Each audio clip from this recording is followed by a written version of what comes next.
It's something you said, Izzy, that's going to be in my mind forever and ever and ever in this interview. You know, you all are just writing songs and creating titles all the time. You said, TrevBeats Show, TrevBeats Show.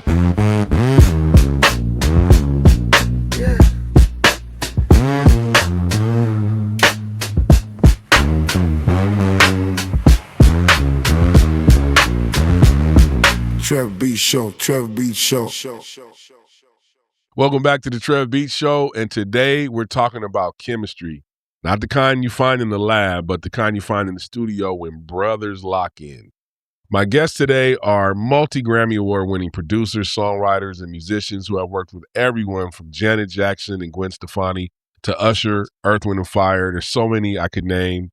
It's just amazing. They're the bridge between classic soul and modern hits. Please help me welcome to the show Bobby and Izzy, the Avila Brothers, my bros. What's up, What up, Hey, Trev? hey, what's up, Trev? Oh, yo, what's cracking, man? Hey, listen, I'm gonna let all the listeners know, man. We went through some technical stuff, but this interview had to happen because it's very important. Yeah. And so we got through it, and I'm so happy that we're able to sit here, man, and and do this. It's a real honor to have you guys on. You know, I mean, everybody's been in the trenches, you know what I'm saying? And everybody's got crazy schedules, but it's awesome. And I wanted to really dig in to how you guys, you know, just keep it going after all these years. You know, it's hard working with siblings anyway, but you guys really have mastered that. And I think that's going to be highly inspirational. Before we get into that, can you guys tell us where you're from? Tell everybody where you're from. Yeah, we're from Southern California, a small town called Rialto, which is a part of the Inland Empire. And Inland Empire comprises of a bunch of cities, we'll be in one of them.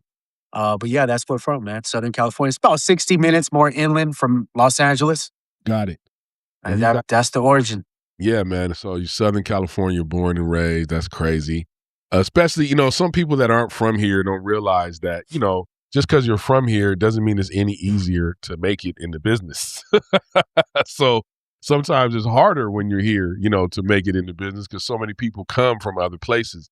But you guys grew up in a super musical household. So it's like we've seen what happens with, you know, musical family dynasties like DeBarge and, you know, the Jacksons and, you know, the Partridge family and, you know, all these different people.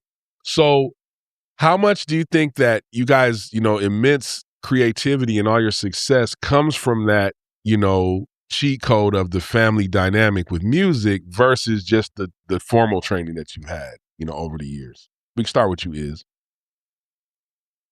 Man, I think just experiencing music in the household at a very early age, you know, watching our father rehearse his bands in the garage, you know, being around equipment all our lives, you know, me picking up the drums when I was 5, Bobby picking up the keys when he was 3. Yeah, I think I think that's really the origin of that musical thread that has been with us throughout our lives, you know, just that's what we were around. That was what was our backdrop as kids in the house, you know. What you think, Bob?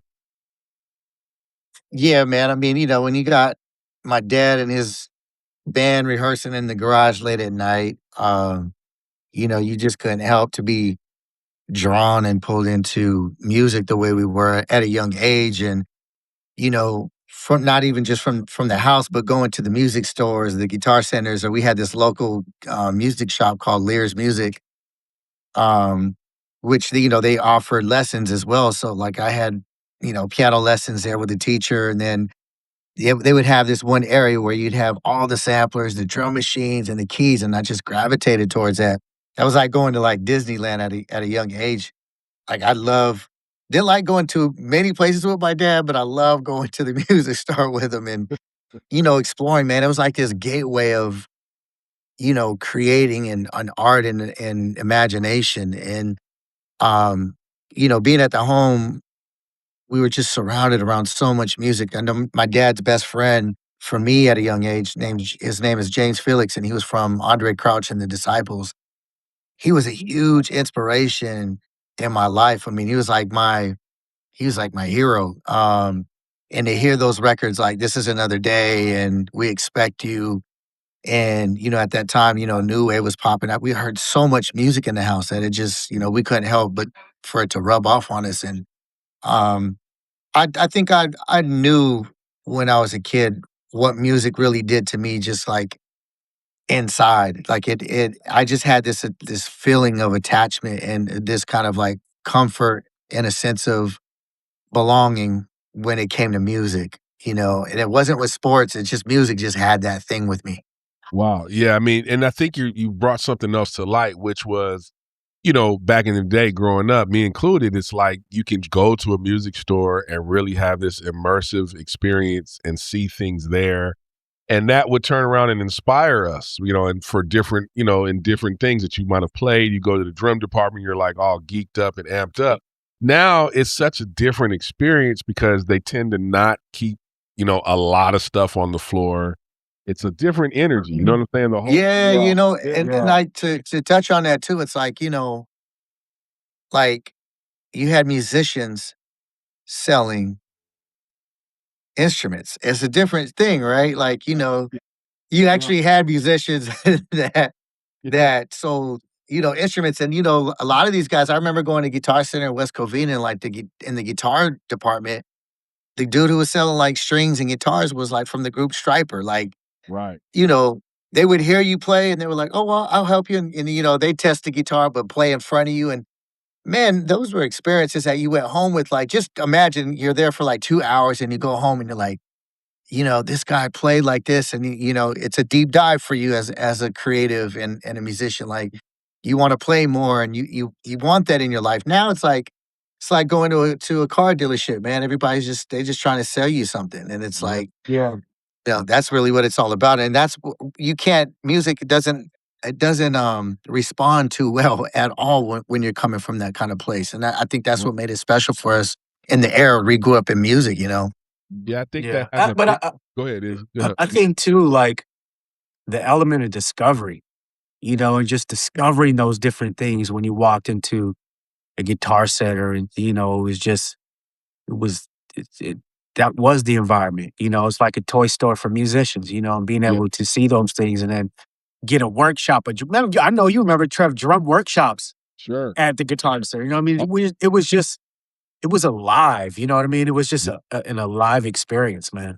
But I think there's also an interesting correlation between that, which is that was there, that experience, and then we also had all these proving grounds as musicians. Every club had live music, and cats were like playing all over the place. A lot Yeah. of that that whole energy is like gone now. It's mostly Yeah. buying stuff online because you saw it online, and you know what I mean. It's like Yeah. that hands-on thing is gone.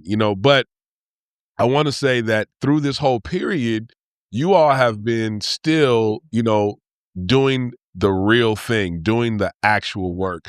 And I want to go back to like, in the early 2000s, this connection that formed with Usher. You guys started writing all these incredible songs. And for those of you that I didn't know, these brothers wrote a tremendous amount of songs on the Confessions album, which is one of my favorite albums. And Yeah. it started this incredible thing. So we're coming off of this new Super Bowl performance that everyone's talking about, which is Bad Bunny. You all actually did the Super Bowl 2 years ago with Usher. So between doing, writing those songs and doing the Super Bowl, did you realize even back when you wrote the songs that was going to be such a blueprint for R&B music in the 2000s? And how did that transcend into actually being called to do the Super Bowl? Because, a lot of times people write, they're not involved on the other side at all. They just stay on Yeah. the studio Yeah. side. How did y'all navigate that? Man, I think, what from the songwriting aspect, I mean, to answer one of your questions, and I the transition to, how things went on the live side of things, but I think just creating and writing the records with Confessions, man, I always say it's just really it's the power of God, bro, and the gift. You never know where your art is gonna land. You never know how successful, a song that you write or produce is ever gonna be. I mean, if we all knew that, I mean, shoot, we It's like I said before, it's like, the sports almanac and Back to the Future is like, if we could if we could tell the future that great, we'll win all the time. But, I think that's the power of music, right? The power of music and that gift, man, you never know where it's gonna take you. I mean, we've all met through the power of music. That's the gift of God that He's given to us, man. We're all here now because of that. Like, Right. I think that's the power of it. And music takes you on a journey, and that journey really um led Iz to really working closely with Usher in terms of creating his shows and being a music director. And really, I what I like to say is Iz really brought the studio and the creative process that goes on in the studio. He brought it to the stage with Ush, and they created such an incredible dynamic where, Ush was it gave Ush a palette to paint on that allowed him to just really do what he does at such a high level creatively, vocally, and visually. And that's from, where I sat just watching what was being done on stage that is created alongside Ush. Yeah. I mean, Yeah. and rest in peace to our brother Aaron. You know what I'm saying? I mean, just having Yeah. the energy around. I remember when God. we were rehearsing for our Super Bowl. You guys were next door. You know what I'm saying? Back in 2022, and I walked in and That's right. saw That's Aaron. right. I was like, man, it was such an energy and a vibe, man. And it's like, is so on that front, bringing the studio thing to life, because I really speak about this a lot, and I have a thing I call the 360 principle, which is when you meet an artist, at one way, there is a way to work with them in the different ways if you offer that, if you have that ability to do. But a lot of people don't know how to navigate those humps Right. because people Yeah. so separate. So you Yeah. all have really been a big inspiration of this, and is, how does it go from, oh yeah, that's Izzy wrote the record to, hey, I need you to help me, get this show together. Like, how does that happen? Is it just social? Yeah. Or, I think, and I'm going to point back to Bob's point. I think, obviously just the power of creativity and music that we've shared amongst each other creatively.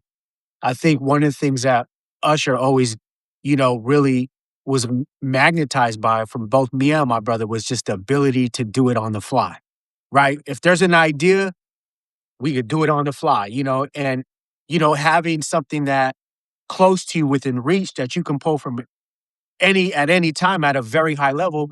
I think us just became accustomed to how me and my brother create, whether we're on stage, whether we're in the studio. And, Usher always wanted that piece in his band. Mhm. And so when we got a chance to really bring that together, and that's what he got to experience. I mean, I think that ultimately led into, the end result, which is, you know, seeing me and my brother cultivate and create a show alongside Lil Jon for, Caesar's Palace, then Park MGM, and then ultimately the Super Bowl. And I think there's something to be said about as a musician, a songwriter, and a producer about being able to bring all of that energy and that know-how to the stage to obviously complement the artist's vision. And I think that's something we've exercised that muscle so much as musicians and producers and songwriters to really know how to deliver that to the masses in real time at any given moment, right? And even knowing when not to play, right? When not to play too much, when not to get in the way of the hit, and then when to just soar as a musician, right? And I think because we've had those capabilities all throughout this journey, it's really the grounds of creativity that we've been able to bring and curate alongside us and truly complement his vision, his target, and what he wants to do. And Trev, like that takes a lot of muscle and know-how, right? And it takes a skill set and a discipline. And I think that's been how a reason why we've been able to transition beyond the studio as songwriters. It's like Yeah. I can't name one producer or songwriter that has produced a Super Bowl show. Right. It doesn't. And It's not really. it Yeah. yeah, because it requires just a special gear. And I think in our journey, I think that's why we're so grateful, because I think in our journey as those individuals is that we've learned a whole lot, man. You know, we've been able to understand and have a concept, um, and not to just create. I mean, we all create, right? We all have things that we can do and introduce, but it's how it's done. And then, like Bob says all the time, man, can you do it on the fly? Right. And Yeah, and two, man, let's not forget this. Like, if you're going somewhere that you've never been to before, you got to talk to somebody who's been there before you. And thankfully, we bumped into you at the at the airport. Yeah. You're Yep. right, Yeah. and it was like, man, you gave us like some beautiful cheat codes. And mind you, man, through the whole process of just with the audio, that resonated, right? And I think a whole lot of what we do, man, it's like you never hear a sponge talk, man, and you never stop learning. And yeah. I think for us, it's like it's a combination of always wanting to learn and then always having that desire for the love and for the art, right? It's those two dynamics I think that really kind of keep us going. And Yeah. again, man, I like to say, oh yeah, I can. I mean, literally, like some of the stuff in the show. I mean, there were first takes that we kept, and it didn't go nowhere. Right. We kept it, Yeah. you know, Yeah. and that took 38 years of knowing how to do X, Y, and Z Yeah. at one time, on the fly. Right, exactly. Yeah. It's like it's what do they say?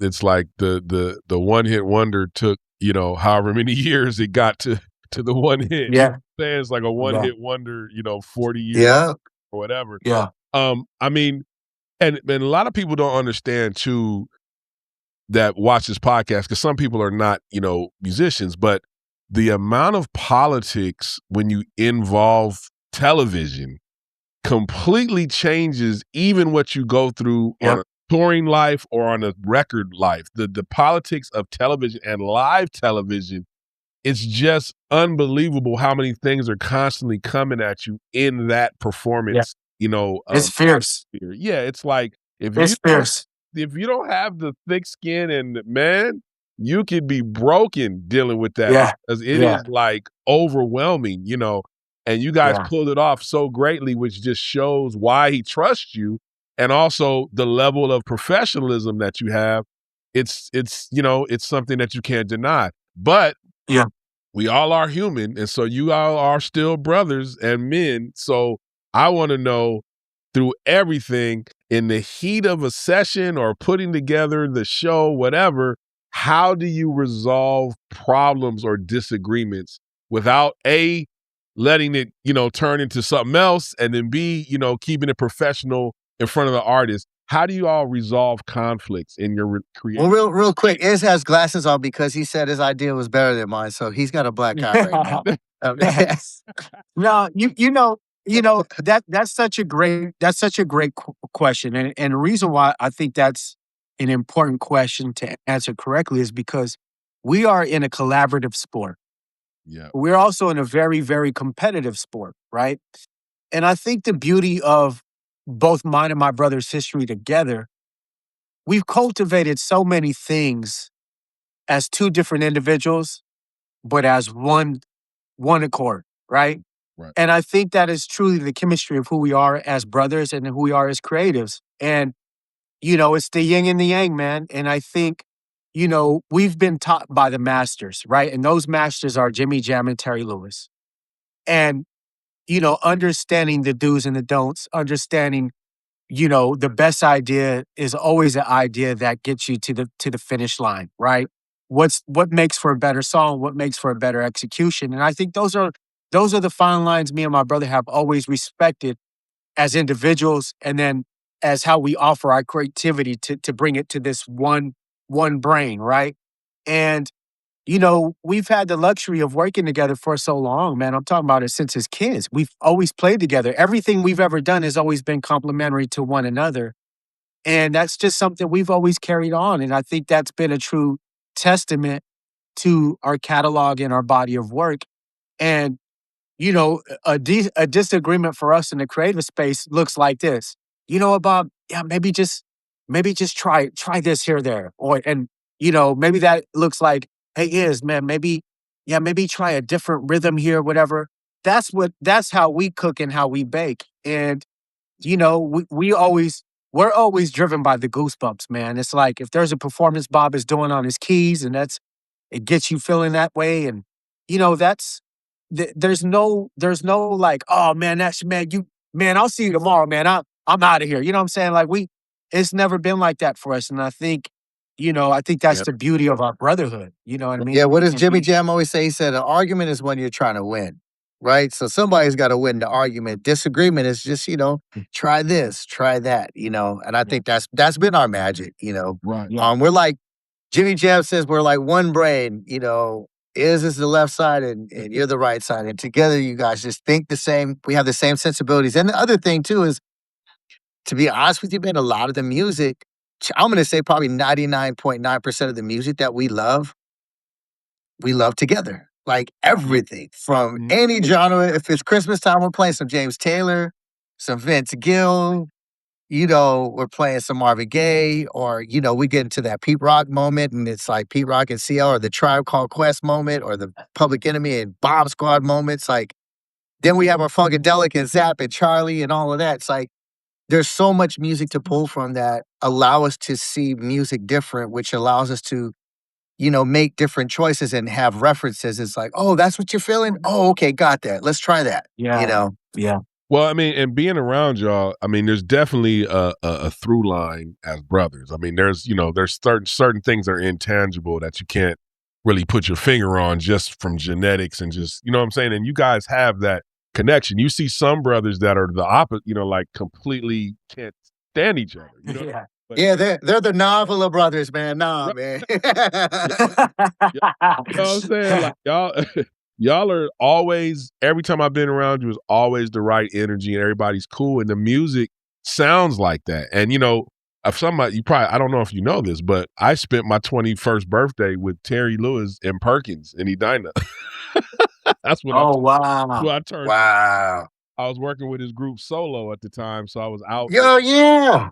For it's flight time. And man, literally we did a test show on my 21st birthday. He's like, man, let me take you out to eat. We went to Perkins. Perkins, bro. Oh man, in Edina. Yeah. But those guys, since we're talking about them, let's talk about the Janet era. I mean, dude, being able to work with Janet Jackson at any era is incredible. What do you think? You've done a lot with Jimmy and Terry, but what's the most important lesson you've taken from working with them over the period of time? Real quick, if you're new here, welcome to the TrevBeats Show.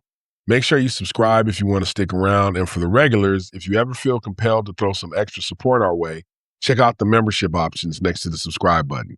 It's strictly for those who want to help us do more, but your viewership is support enough. Now back to the show, especially with Janet. For me, I love, like Terry always says that if Jimmy had a voice, it'd be Janet.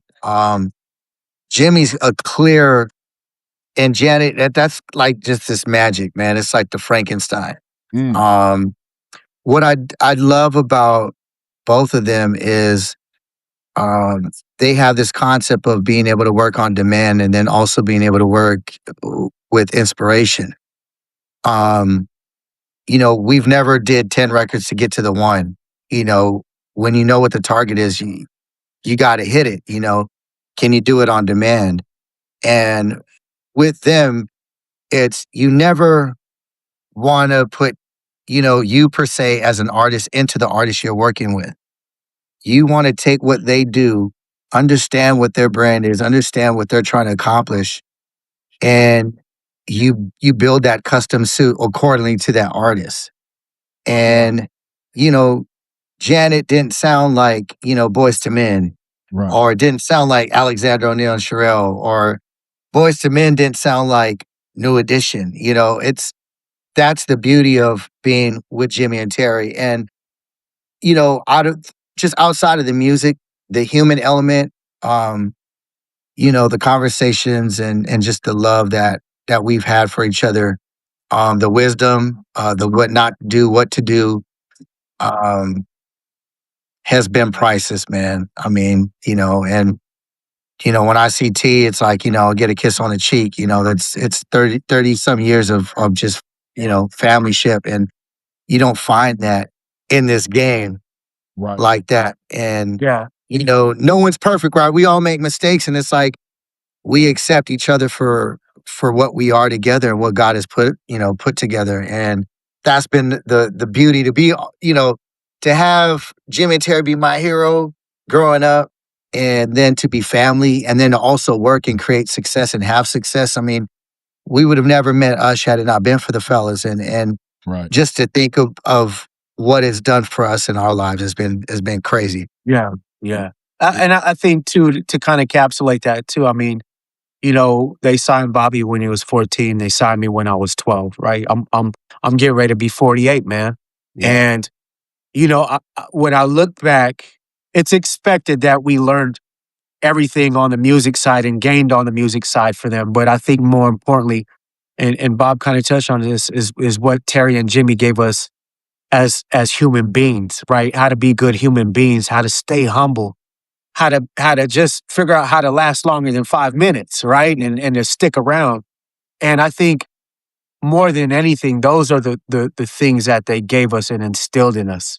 I asked Terry not too long ago, man, and I said, T, what made you roll the dice on 2 Mexican kids out of small town in California, right? At a time when you could have had anybody. And he said, I never looked at your color. I looked at your ability. Mm.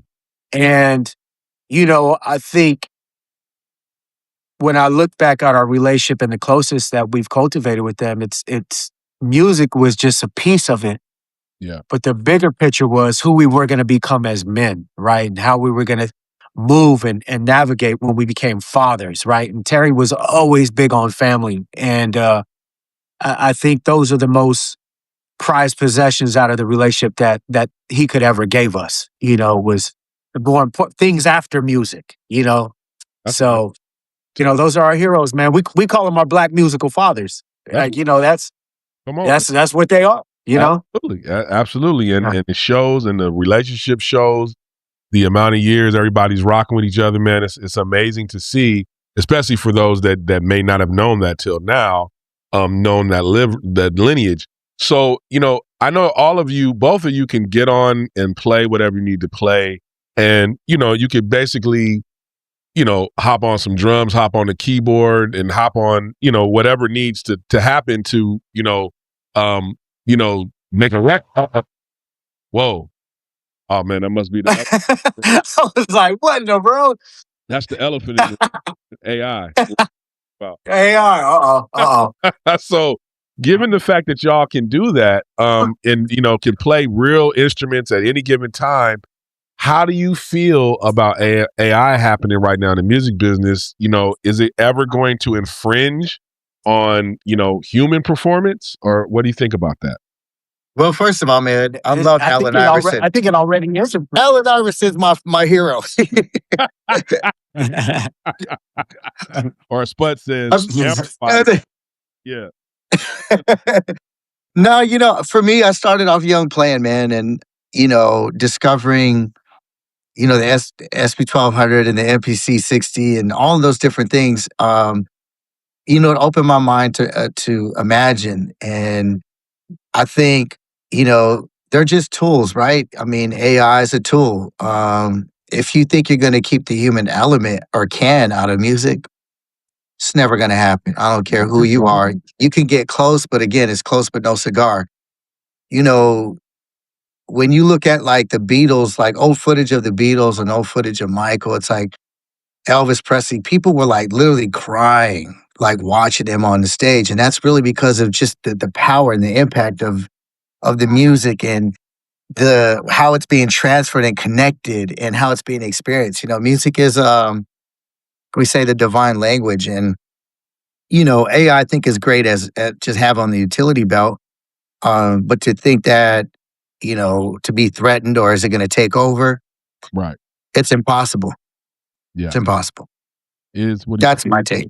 Yeah, I feel that. You're a real creative, and most creatives I've noticed that I spoke to have that side. It's people that don't really contribute that are talking to all this doomsday. It's like, man, if you're dope before AI, you'll be dope after AI. What about you? Yeah. You know what I'm saying? No, I think the same. I mean, I look at it as, there's two sides of the coin to me. When I look at a tool, how many times has humanity misused a tool? And I think as pure creators, I do think there's something we need to stand for, and I do think there's something we need to protect, and that is solely the gift of music. And you know, music is one of those last things we have left that require a human touch, right? Human input, human energy, to do it really, really well at a high level. And I think that I don't think everyone was made to make music, Right. and when I think of people that are being eliminated because their slot is now being, fulfilled by somebody who's not a bass player who can prompt a bass part, that's tough, when I look at the power of vinyl, what vinyl is doing for our industry is really important, right? Because you're remembering this experience that we all fell in love with, which is music discovery, looking at dope photos that a photographer put together for an album, reading the liner notes, knowing who engineered it, what instrument was used, where it was recorded at. Like those are the things that made us incredible students of our craft, right? And I think the ripples we've been seeing in our industry started from these things being extracted and taken away. And we forgot to appreciate what that is. Like we reference a song by not even saying the song title, but by saying track one. Oh, my favorite record is track four on the album, right? Like that's how removed we became, right? And so I do love to see kids discovering vinyl at Walmart and digging at Target, because it lets me and my brother both know that music's still very much alive, and I think it's just how it's introduced now. And I think this AI thing, it's playing a role in our industry right now. And for me, I would just encourage people to just, you know, don't get lazy. Yeah. Don't cheapen what it is we love, which is music. You know what I mean? And I think we just have to be careful. I don't Yep. disapprove, but I know when I create, I gotta pull shit from the sky, put Uh-huh. it into a machine, and Uh-huh. make this machine work and execute the very idea I had in my head. Right. Right?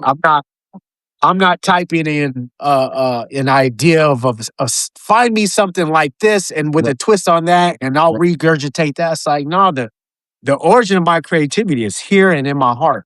Mm-hmm. Yep. Yeah, And, what's crazy and as you're no, and talking I ain't about that taking is it's no like easy ways to get it. Yeah. That's it's right. crazy because isn't it sad that AI can kick a human's ass who's supposed to be in music? Isn't that like I mean, that's sad? though that the question is, I mean, we still are in this. We're still in this slice of basically data, of research. We're still in the research period, right? I mean, I did a full AI album 2 years ago to mark the time for me to be okay. This is where we are right now. Where we're going to be in the future, and it's interesting because I still feel like it may have hit some metrics because of the like you just heard about a story about a guy that created all these artists and all this stuff, and he's running up these numbers.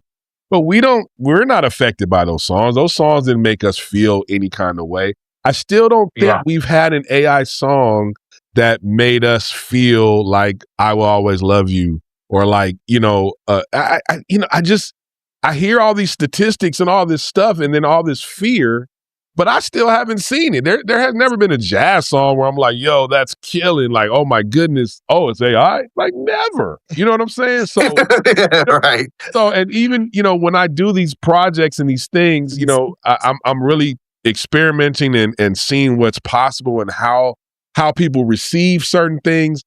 I still think most people can tell, when it's not fully human, even in this world of auto, because the first Yeah.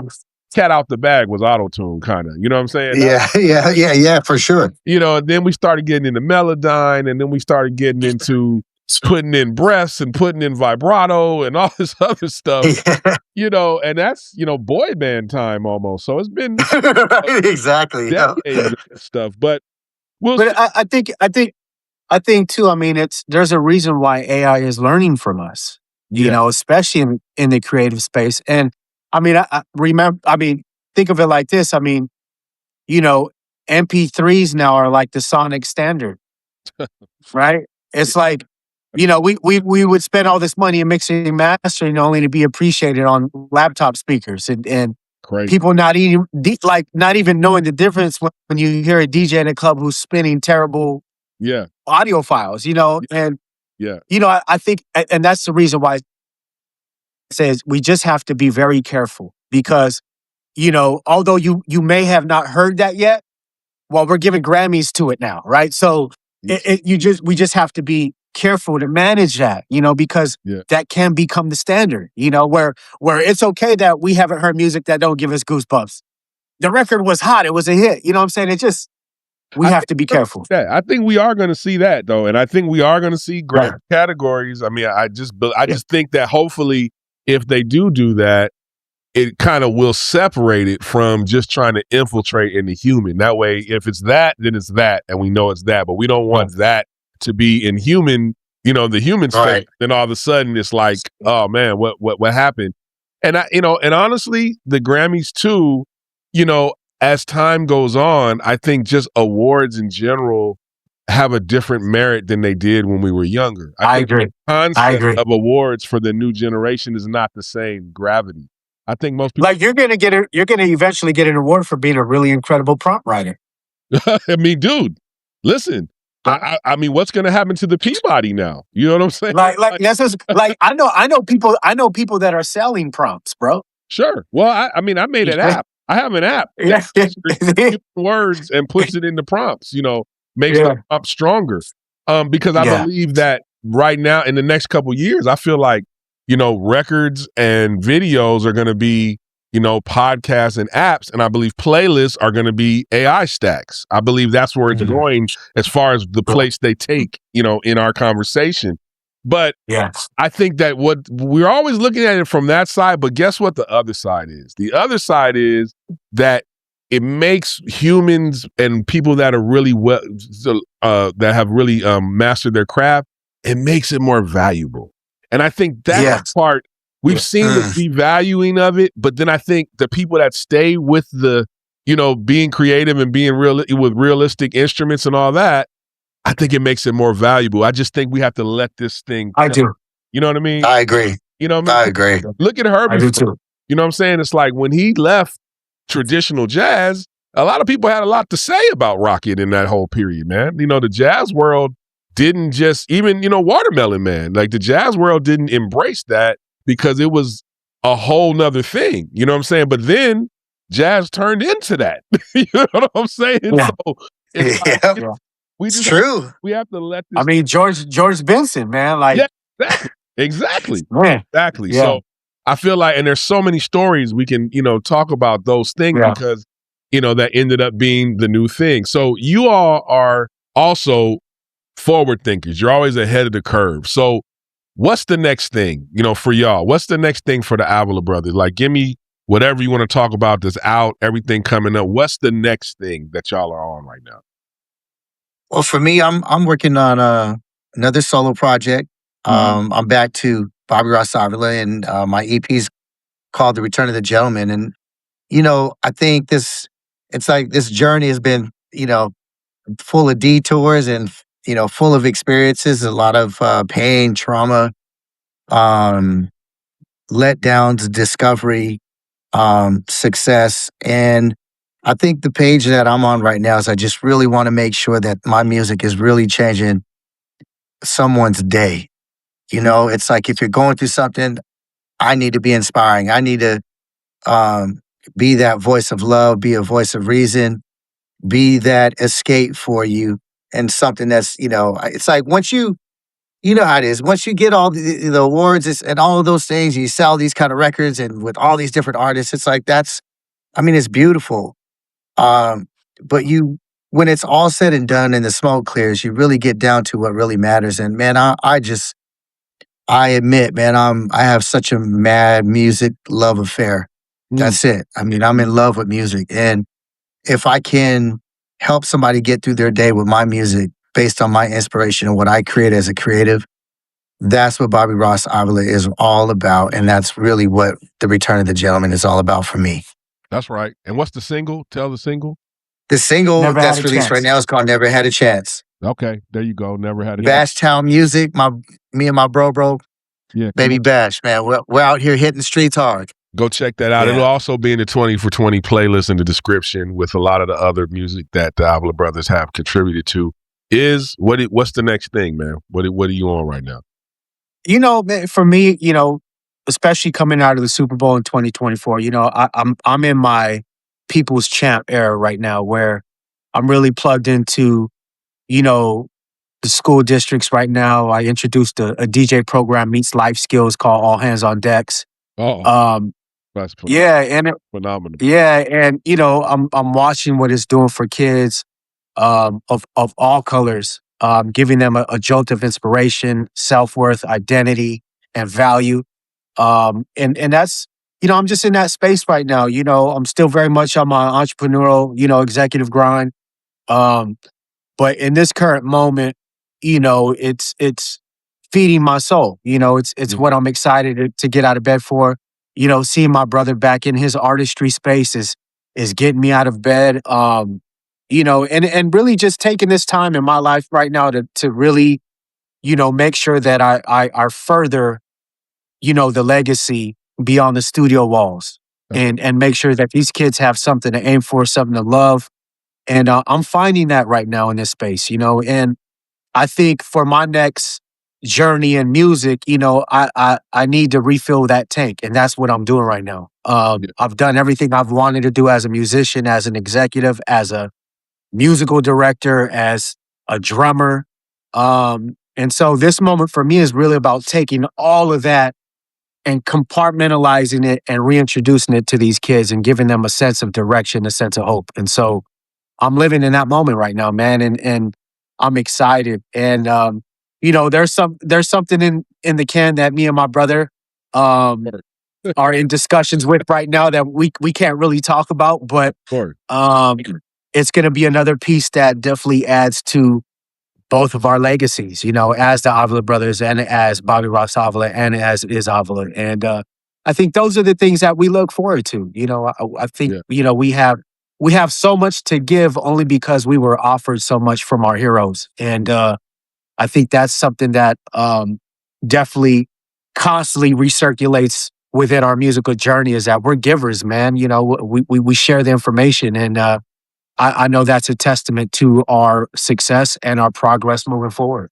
Well, man. Yeah, and here's the other thing before I forget. Yep. Trevor, I'm a mad fan. I'm probably your biggest fan. I've watched you create a clap sound on a crash and followed you everywhere. You know, you were, you know, and I hate this to sound negative, but it's like, you know, musicians, it's like a dime a dozen. But when you find that one that just loves it, and nobody remembers how great you play, it's like they remember a song, and you encompass like all of those different elements, man. I just want you to know, I didn't get a chance to tell you when we did the false alarm one, but man, just what you do and who you are, you're inspiring, bro, and you're bad as all get out, man. And I've been a mad fan forever. Aside from us being brothers, bro, like you are incredible. I appreciate y'all. Yeah, and that's another thing. There's something to be said, Trevor, too. And I want to make sure that those that are viewing really understand how important it is to really be a student of your craft and to really fall in love with genres of music that you may necessarily not like. Right. You know, I think it's important to learn all those things, and that's something that we've watched you do, Trevor. You're such a student of your craft and your sonics and your delivery. And to me, that's what makes this thing special. That's what inspires us to keep pushing, because as creatives, man, all our tanks run low eventually. Sure. We only have so much, right? And so when we come across cats like you, man, it's like you guys are the cats that replenish our tanks, man. And so, you know, we want to let you know how honored it is, man, to be a brother that you know, a brother of yours that you consider a brother, and just watching you do what you do, man, you know, it makes us love music even more. I appreciate that, man. And, you know, this show was, you know, it was a thing that at first, you know, I pushed back. I mean, of course, they always say the ladies are always right. My wife was, you know, she was on me about this, you know, and oh yeah, I'm gonna do it. But then the culture started shifting, you know what I'm saying? And it was like, oh, Yeah. and these stories, I'm, you know, someone actually interviewed me. Actually, someone we all have in common, Macy. Macy interviewed me for something she had going on, and you know, it hit me like, you know what, man, I have so many friends and so many stories and so many things that could be inspirational. It's time to start documenting this, you know, and it's like you all coming on here means quite a bit because there's a lot of people that are going to see you as two Latino brothers and now say, well, these brothers did all that. I didn't even know that. That means that it's talent based. And what you said about Jimmy and Terry, you know, signing you because of your talent, that's important, man. It's something you said, Izzy, that's going to be in my mind forever and ever and ever in this interview. You know, you all are just writing songs and creating titles all the time. You said, we're driven by goosebumps. Bro, that is a bar and a half, man. Everyone would just use that as the barometer when they're making music. We'd have so much more honest and emotional, you know, emotionally driven, you know, art out there, man, rather than people just chasing numbers, you know, you know what I mean? Without any kind of purpose, man. Driven by goosebumps is unbelievable. Well, brothers, listen, man. I'm so happy y'all were able to come on. You know, I know you guys are super busy and we got this scheduled together. It's a blessing to have you on the show. I'm going to make sure we have all your stuff that's pertinent in the description. And, you know, we're going to have to sit down and do this again sometime, man, for sure. You know? Yeah, Anytime, absolutely. bro. Anytime, sir. Anytime. Good y'all, man. Ladies and gentlemen, the Avila Brothers. And, you know, it's been an honor having them on the TrevBeats Show. I appreciate y'all, man. Love you, bro. Yep. Love you, bro. Peace out. All right, everybody. That's a wrap for this episode. I hope you picked up some gems today that you can apply to your own craft. Now, before you go, if you want to support what we're doing here, head over to the store. We've got the gear and the merch to get you right over there. Now, don't forget to check out our subscriptions to get exclusive access and tools to help you level up. That's down there, and hit the join button. And if you got value out of this, do me a favor. Smash that like button. Make sure you subscribe and drop a comment. Let me know what you thought about today's show. I'll see y'all on the next one. Peace. We out. It's the TrevBeats Show and we out. We out. We out. We out. We out. We out. It's the TrevBeats Show and we out.